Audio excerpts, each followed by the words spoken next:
Hello, beautiful moms and entrepreneurs. My name is Charisse Walker, and I'm your host of the Unbreakable Mompreneurs podcast. This is a place where we come together to learn, grow, and inspire.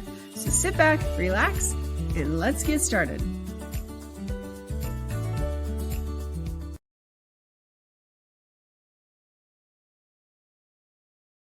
Hello, Unbreakable Mompreneurs. My name is Charisse Walker, your host, and today I'm here with Stephanie Cordes, and she is a career ownership coach.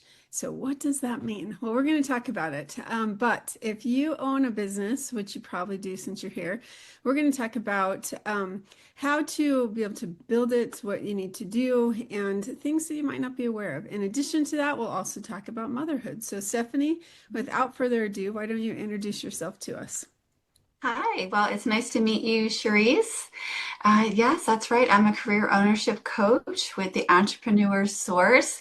And what I do is work with people actually before they become an entrepreneur. I work with people who are interested in clarifying their goals and learning about business ownership. So I do work with a lot of moms, people who feel like maybe they're not in the right place anymore in their careers and feel like something isn't right and are looking to see, what else is out there for them. And that is the exact reason I do this podcast. So thank you for being on. Yeah, glad Um, to. and I think that as a mom, it's a tough business, right? Or it's a tough gig and a thankless job until later. But with women, sometimes we give. And instead of like, you know what, something like here's this one that I'll throw out there. And I'm like, why haven't I done that yet? Like belly dancing, right? I've always wanted to learn how to do belly dancing. And I've used my kids as an excuse why I haven't done it, which it's not an Yeah. excuse, right? It's an hour a week, maybe an hour and a half a week. It's not a big deal. Right. But when it comes to business, I think we as women, there's always ideas. You know, I wish I had this because it'd make my life easier. I wish I'd have this, or I really want to pursue this, and we don't. And so when you sit down with women, what are some of the first questions that you ask? So the first questions I ask are, I spend a lot of time asking people what their goals are for the future. And it's so refreshing for people because a lot of times no one's asked them that in a really long time. I actually went through the same process that I take my own clients through. So I remember when I was asked that question, I don't think anyone asked me that since high school. And of course, since high school, I had been through a lot. I'd been married, I had 3 kids. And I had done all the things I thought I was supposed to do, maybe not in the right order, but I got married, had kids, I went to college, and I had a successful career. So I had checked a lot of boxes, but I wasn't happy and things didn't feel right for me. So, what did I want the rest of my life to look like? I hadn't really thought about that. I was just taking it day by day and I wasn't feeling good about things. So, we spend a lot of time talking about what do we want the future to look like across 4 different domains: income, lifestyle, wealth, and equity. So, what is your income now? What do you need or want it to look like in the future? Have you done a good job on retirement savings? What are your goals for that? What do you want your lifestyle to be like? Are you burning it at both ends right now? What would you like that to look like? Let's dream a little bit. If you're a mom, are you missing a lot of things? Is that weighing you down? Are you able to volunteer in your kids' classroom? Is that important to you? I've talked to a lot of people who have missed a lot of things for their kids and they feel really bad about it. So, we talk about things like that. And what do you want your retirement to look like? Most people now don't really envision sitting on the beach or playing golf all day long. They have visions of something a little bit more active, maybe something they want to do with their families. So we talk about those kinds of things. And then we create a North Star statement so that there's something that people can measure all their different opportunities and choices up against. I love that, the North Star statement, because I remember when I left corporate and then I became a realtor, and my first broker, he sits me down, and I mean, this was a while ago, but still, he's like, well, let's go knock doors. Huh? In 2010 or whatever it was. And so Yeah. it's interesting because he made me sit down and he goes, in 3 years, where do you want to be? In 5 years, where do you want to be? And I was not long with that company because it was weird, but I I came across that the other day, and I looked at all the goals, and I had accomplished all of them.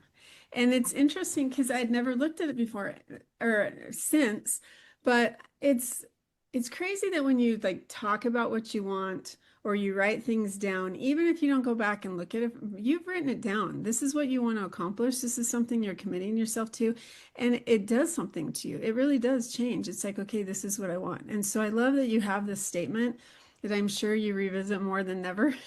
Yeah, And right. it gets you on the right path of where you want to be. It's powerful. And even if you just directionally make sure you're headed that way, sometimes you might have really big goals. Yeah. Like, I want to retire and own a BRB in, Jamaica. Okay, that's a really huge goal for some people.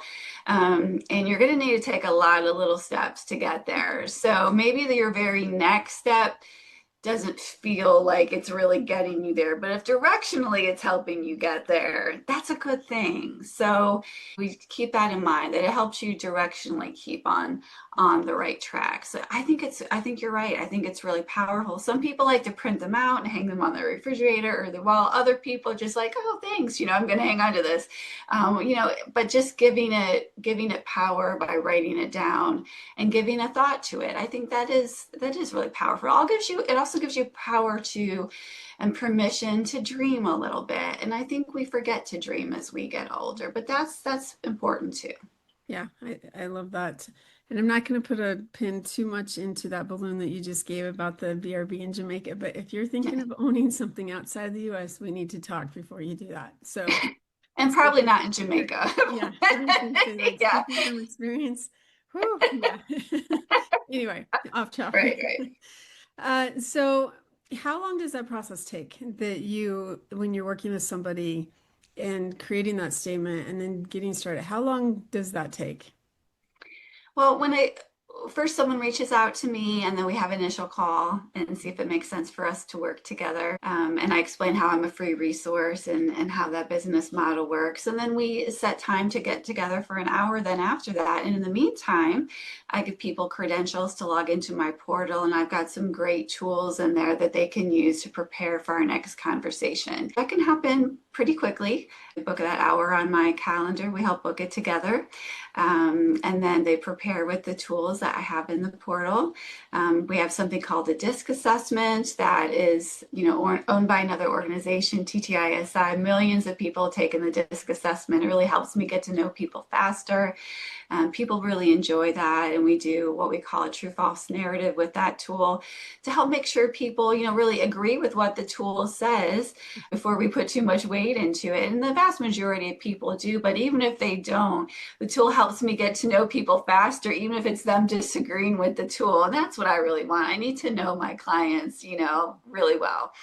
Um, and then we also have some homegrown tools like the U 2.0, which that's really where people get to dream and start putting pen to paper, thinking about their strengths and their opportunities and what's important to them.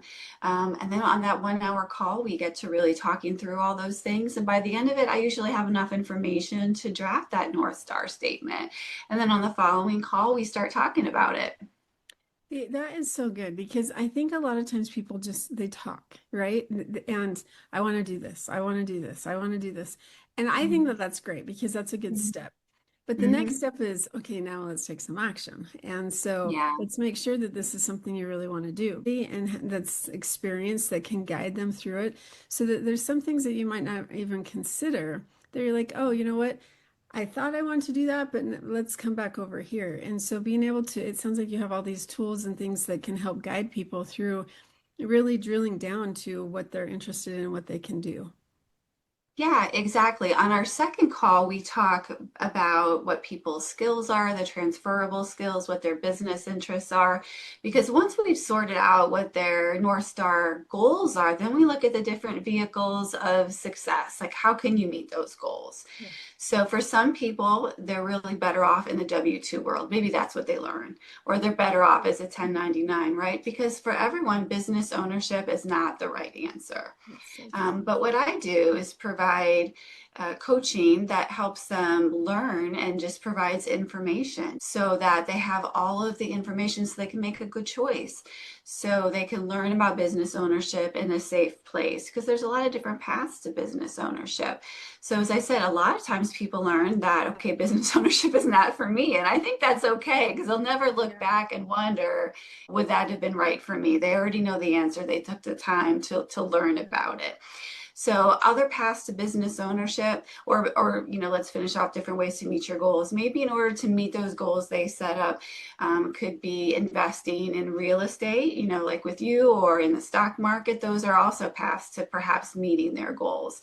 And then if they want to, investigate into business ownership, they could do things like some people buy things and sell them on Amazon, or they make things and sell them on Etsy.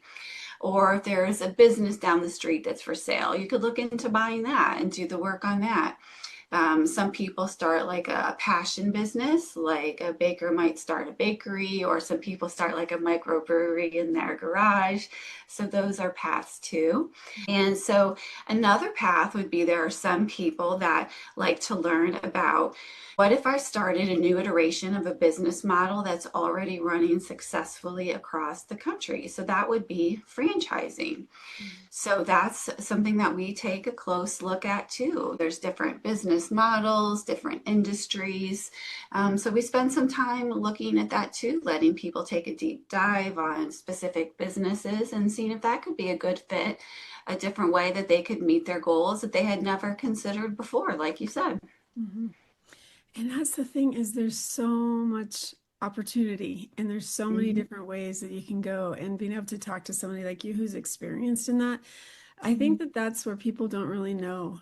Um, I want to get started. I've always wanted to do this. Great. Okay, let's talk about that. Oh, well, Mhm. and then it goes down this whole other path that you might not have even been able to see. And so Yeah, that's the yeah, part that, yeah, I mean, I talk about with real estate investing, there's 8 different ways. So if you have a lot of money to if you have zero money, and you can get started any way you want. But a lot of people don't know that. And so right. that's where helping walk through that to really pinpoint. And I also like that you said entrepreneurship might not be for you. You might be a W-2 employee. Yeah. Right, right. And that's okay. And Yeah. that's okay. And that's actually what I really love about the work that I do is that I'm providing education. I'm not selling things. I'm letting people learn about things that they've never learned about before. It's exactly what you said. People think you need to have $1 million. Mhm. People think that it's only for certain kinds of people. You need to be type A, or, I mentioned the DISC assessment. We don't do that because there's a certain type of personality or a certain result that yields a good business owner. Any personality type could be a good business owner. That's not why we do it. It just comes down to, certainly franchising comes down to being willing to follow a system. It comes down to being coachable, and also your ability to withstand. I think with business ownership, you also have to have a certain understanding of business principles and being willing to learn. So, yeah, there's just so much to learn about it. And so being able to give people an opportunity to learn about it in a low pressure environment, I think is a blessing for a lot of people. I love that. And my next question was going to be what personality style. So thank you Yeah, for explaining that. That yeah. I think that sometimes people put themselves into this pigeonhole. And if you like go and research a lot of the big entrepreneurs, they were high school dropouts or they were college dropouts Yeah. and so I like one person that I coach very closely with and heavily. I'm sure that his teachers wanted to strangle him when he was a kid, and, as well as his mom. But he is a genius in what he does. And I think like that is his talent and that is his goal. And so for anybody watching and listening, just because somebody's told you you're horrible at this, you're bad at this, does not mean that's true, first of all. And second of all, that maybe another path in that same industry could be your thing. So try, get started. Yeah, So I love that. exactly. Yeah, exactly. I agree. So let's talk about mindset because I think that that's probably the biggest hurdle that anybody ever has to come overcome in order to Yeah. get started in a business. And quite frankly, I have the same issues. And so, Mhm. what is the biggest mind shift that you see professionals need to make to explore their next thing? Well, when it comes to just being willing to explore, you have to be open to possibilities. So you have to allow yourself to be open to learning about something new. If you're not open to that, then explorations can't be successful. You just have to be open and willing to learn. Then, when it comes to actually being able to take the plunge, I think that you have to believe, if you look at historically how you have to be honest with yourself. So if in the corporate world you're a high performer, why would you think that suddenly you would no longer be successful in whatever you have done before? So, we talk through, your historical performance, and if you have good ethics, and if you're a hard worker, and okay, so all of these things are true. Okay, so moving forward, if you move forward with this business, these things will continue to be true about you, yes? Mhm. Right? Why would they stop being true? It is a lot about believing in yourself, but sometimes you need to take a historical look at your performance and being honest with yourself, um, in order to believe, how you will perform in the future. So I think that that's really important too. Um, I think that's a really important mindset, is to look back at past achievements and believe that you can reproduce these in a new environment, and sometimes in a new industry as well. Yeah, that's true. And I like that you said that because sometimes, again, that imposter syndrome hits Yeah. hard. And I mean, there's four different types of worker if you want to group them into that. And so you have the visionary, and then you have the manager, and then there's other words I don't want to use, but like some people, like my husband, I love him dearly, but he just wants to go to work, punch a clock, and then leave and not have to worry about it when he walks out that door. That is not Mm-hmm. me. And so he can very happily do the same job for 20 years because that's the type of person that he is in personality. And he quit Mm-hmm. a couple years ago. And so I was expecting him, and this was like kind of during COVID too, but I was expecting him to just jump in like me, like, hey, we're an entrepreneur now. So you get up in the morning, you get your stuff done. And he's Yeah. like, oh, I can sleep in. And oh, yeah. Like there's not the discipline. And so I think that that's something we also need to touch on is the discipline on your Yeah. mindset that like you have to drive it because it's your Right. baby. And if you're Yeah. not, who is? And Right. Yeah. so I can you think talk that's about, yeah. I think that's totally true. And I keep this on I don't know if it'll be backwards or not. Does this read normal to you? Yeah, it does. Okay, so this is something that my son got in fourth grade, and he's a, Really? he's a sixth grader now. Yeah, isn't this amazing? Yeah. So I love that they're teaching this in his school. They actually have like a practice Shark Tank. Um, Oh, yeah, so they're teaching entrepreneurship as a real option, and they have all of these traits on here, which I love. I just love that they're teaching this. They're talking about it as a real option in the future, and what the traits are: determined, creative, problem solver, positive attitude. I love that they're talking about this as a viable option, and I think you're right. All those things are really important. You have to be really self-directed. mhm. And one of the things I talk about with my client is they get an opportunity to do owner validation. Hmm. So they get to meet with other owners and ask them about their experiences in the business and what a day, actual day really looks like, directly from other owners. So those are really great data points to have. And, what do you wish you would have known? We also get to learn about all the initial and ongoing training and the support that they get, in the business. So I always tell them it's so important to be honest with yourself, because the franchisor will tell you what it takes to be successful. And then you have to be honest with yourself if you can do it, if you want to do it, Yeah. right? Because they are required to share with you all the financials of the business, the actual revenue that's generated, and they typically show it to you in quartiles. So you'll see like the top 25%, the middle 50, the bottom 25, and you need to be honest with yourself. Now, you may have been a top 25 in their corporate world. Now, to start in a new business, you might not be in the top 25 for a while, right? Maybe you're going to be in the middle 50. Are you going to be okay with that, right?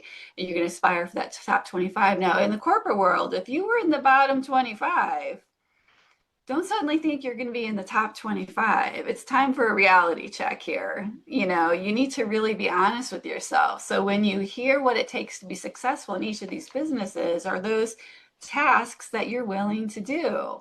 It does require a lot of honesty with yourself. And there's some business models you may be willing to do what it takes, and every business is not for every person, right? Yeah. Well, There's, and it, being honest with yourself, I think there's also, you could try to be honest, like, oh, well, I'm going to, but let's not just be honest because you might think that you're being honest with yourself. Let's look at your past behavior and performance yeah, and your habits. Because if yeah, one day I woke up and I'm like, oh, I'm going to have a schedule every single, like every hour of every day is going to be scheduled out, which in fairness, it's kind of become that. But like 5 years ago, I would have like run away, right? And yeah. so I think that that's the honesty as well that you have to have is the reality of like Jimmy John. I listened to him speak and listening to how he got started, which is an amazing story in and of Mhm. itself because he was kind of flunk out of high school and he didn't want to go to military school. So he said, "Hey Dad, will you lend me?" I think it was like 25,000 or something. I don't even remember. But the story. And so he 24/7 lived, breathed, ate, slept at his company. And then he was able to Mhm. build it up. And so when he has people that come and want to franchise with him, he Mhm. says, like, are you prepared to like give it 24/7? You have to be here all day, every day for 7 days a week. Like, are you willing to do that? And some will say yes, others will say no. And he's like, you will not be successful if you don't. And Right, that's the conversation is, are you willing to put that much effort? right. I interviewed a lady recently that actually just aired on the podcast that um, she interviewed 900 people and she didn't do any marketing, like Facebook marketing or anything. She just contacted 900 people on Facebook and had conversations with them. And then Mhm. she got her one client. And then she got two or three that same day. But 900 people, are you willing to get 900 rejections before that one? Yes. Right. That's the type of thing to be honest with yourself. Can you handle that? And are you okay with Yeah, that? Because if you're right. not, then you got to look at a different business. Exactly, exactly. And so that's one of the reasons why I spend so much time with my clients, making sure I understand what their goals are and what kind of lifestyle they want. Yeah. So if I had a business like Jimmy John's where I know they want someone who's all in, that's going to put in 40 to 60 hours for the first, let's say, 2 to 5 years, there are people like that. But if I have a client who's looking for something that they're going to put in 30 hours, maybe the first year or two, and then hopefully drop down from there, I'm not going to show them that Yeah. type of opportunity, right? It just doesn't make any sense. And I don't want them to get themselves in trouble and get excited and say, oh, sure, I'll do that. This sounds great. Because I know it's not going to work out for them. So that's why, because people can get excited, right? They fall in love with the concept and they'll say yes to things they shouldn't say yes to. So I try to help people avoid, people do fall in love just like with a person with a certain concept because it's a great business. I almost did it myself. Mhm. I looked at an opportunity that I knew it was an amazing business. I did all the validation. I understood the value proposition. I knew it was just going to be a hit in my area. It was so successful other places. And then my coach said to me, she said, Stephanie, this is a great business, which is why I showed it to you. And I knew you would love it and understand it. And she said, but actually, when I think about what you're dealing with as a mom, Mhm. and I had a chronically ill child and other things going on, she said, I know you were looking for something less intense though than your corporate life. And knowing that one so well, I'm actually not sure how that would work given some of the other things that you told me.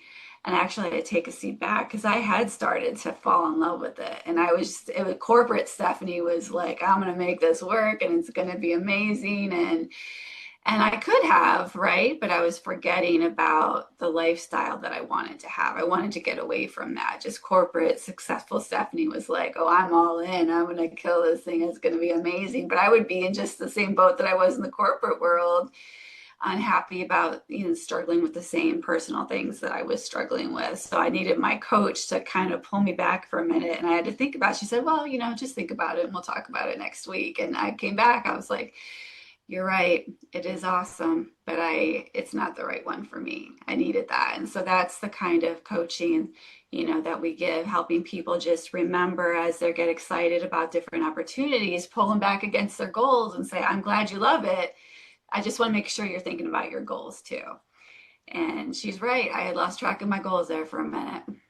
That's such a good story, though, because it shows the value of, we're going to talk about motherhood right now, but also as a coach, that she knows you Yeah. well enough and you have that relationship to be honest with each other. And Yeah. so let's talk about momhood. Yeah. Leaving a corporate, and I'm not going to say it's 9 to 5, a steady gig that Yeah. you get a steady paycheck, and then becoming an entrepreneur as a mother, because it sounds like you left. One of the reasons for me, my kids, they were going through some issues. And so Mhm. me being gone 60 or 70 hours a week wasn't working anymore, for many reasons. And Mhm. so with that transition, like, how did you handle it? And what made you just decide? And how long did it take, I guess, for you to decide, okay, you know what, I need to make a switch? Took a couple years. I had a child that had an acute medical issue, and then that acute issue was dealt with. It became a chronic issue. And so it took once that acute issue happened, I try not to disclose too much because it's her story to tell. Once that happened, it was just a huge ripple effect in the family when something acute and major happens to one of your kids in high school. And she was the eldest, and I had two younger children. And once we dealt with that acute issue and became stable, it became a chronic issue. And that affects everyone in the family. And I had a great boss at the time in the corporate world, and people even donated time to me so I could have time off, which was amazing. But then after that, you have this chronic issue, and it affects everything and everybody. And I knew immediately, as soon as I got the diagnosis, that I had no interest in climbing further up the corporate career, but I still needed to work and I still wanted to do a good job. And so after a couple years of dealing with this chronic issue, my own health started to suffer, and I developed my own chronic issue. I also worked at home, which was a massive blessing, but also I could never get away, if you will. And that was took its toll in its own way, I think, especially if your children are there all the time. Um, So it just became really, really difficult. And I felt like the only thing I could do was get another job somewhere else. Like it's the only choice I could make, really. So I was just frustrated, and I knew I wouldn't be any happier anywhere else, but I did want to make a change because the only thing I could change would be to get a different job. So as I was applying for jobs, I met a coach who does what I do now. And so that's when I started exploring. I didn't even She came to me. I met her on LinkedIn, how I meet many of my clients now. And she opened up the door to this world to me. And she said, did you ever think about opening your own business? And I said, well, sure, but I don't have any good ideas. Like I didn't invent like the Ring camera or, something like that. And which people say to me all the time now, which makes me laugh. I said, boy, that's what I said too. I don't have any good ideas and I don't want to be a consultant. And I had done a lot of consulting. I knew I couldn't live off that, the uncertainty of that. And so she introduced this idea to me, and that's how it happened. I just lucked into it. I wasn't looking for it. I didn't consider it an option. So I was unhappy for a few years, is the bottom line. I was looking for another job for no good reason other than I was just unhappy and felt it was like it was the only change I could make in my life that would give me some distraction. And once I started exploring, I found something within 6 weeks that I thought was amazing and right for me. And then I waited about 6 months. I was saving up money, I was waiting for a particular bonus to hit. And then I made the switch. That's great. And that's Yeah, the other thing, is to have a plan. You don't need to yeah, just like up and quit. no, When my financial planner said to my husband, "Oh yeah, you can retire," because we had rental incomes, right? yeah. Like, okay. And so my financial planner, he's like, "Well, I wasn't meaning like right now," and he did. He went back to work, but I think that that's the part, is to have a plan and Yeah, to.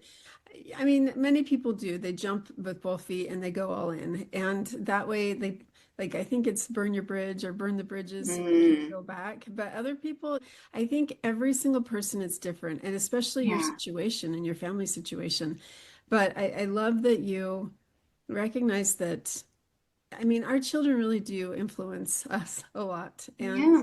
um, getting back to like originally your North Star, what are you doing this for? And like I'm learning to break up with my laptop. Mm, And what I mean by that is like I preach on this show a lot that like what are your boundaries? What do you need to do? And yet I was so busy with all these different things I was trying to do. And I'm like, where is it getting me?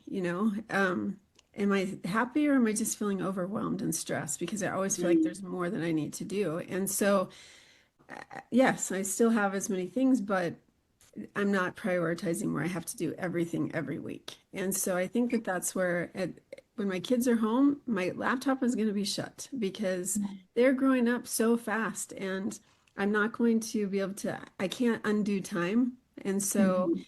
that's the part that if you can't take it back. And I Yeah. don't want to be my face in my laptop when my kids are home. Yeah. That's just not where I want to be right now. And so that's something that I think we really do have to be honest with ourselves and take the inventory is what am I doing this for? And is it Right. bringing me joy or is it just so that I can say that I'm doing it? So, Yeah, I wish I would have done it sooner. I yeah. really do. I mean, I don't beat myself up over that because it's useless to do so, but I wish my coach would have found me sooner. I really do. Yeah. Wow. Well, if you were sitting on a park bench and a 9-month pregnant woman came up to you and you're talking to her and this is her first time mom, what Mm. advice would you give her if it could be anything? Because your kids are now adults, and so you have the gamut. What is one piece of advice that you would give her as a mother? Oh, gosh. Enjoy it. Enjoy every second. Mhm. Yeah, just soak it all up for sure. And I do feel like I did that as much as I possibly could. I feel that I did all the little things because I had a mother-in-law who was always telling me that she let her mother-in-law have all the good stuff and she regretted it. And so she wanted it with all her grandkids. And I was like, I'm not doing that. I'm soaking up all that. I'm soaking all that up now. I don't know if I'll have grandkids. You don't know. You're Yeah, not promised the future. So I tried to soak up all those moments. I love that. I'm Yeah. laughing because I have a 12-year-old and I tease that she's going to give me grandkids before the first four because it's not going to happen. It's not true. But it's not the same as when we grew up where it's just the culture is different. And so it's true. Soak it up. That's great advice. Well, thank you so much for being on our show. If our listeners wanted to get a hold of you, how would they do that? Yeah, you can go to stephahead.com. So my name, STEPH ahead.com, and that'll take you right to my contact page. And I love to hear from you. All right. Well, thank you so much, Stephanie. Yeah, my pleasure. Great to be here. Thank you. And Unbreakable Moms, we talked about a lot of stuff today, but finding your North Star, if you need some guidance on that, then please reach out because that is really the first step in making sure that you're even on the right track. And if you don't know what to do or you don't know how to get there, then please take the time because that could save you a lot of time in the long run. Yeah. So Mhm. much time. Go out and make it a great day. Beautiful moms, remember, you are unbreakable. Keep illuminating the world with your strength, pursuing your dreams, and reveling in the splendor of motherhood. This is Charisse Walker, bidding you farewell for now. Stay tuned for more empowering conversations on the next episode of the Unbreakable Mompreneurs podcast. Until then, keep shining bright. Signing off with love, Charisse Walker.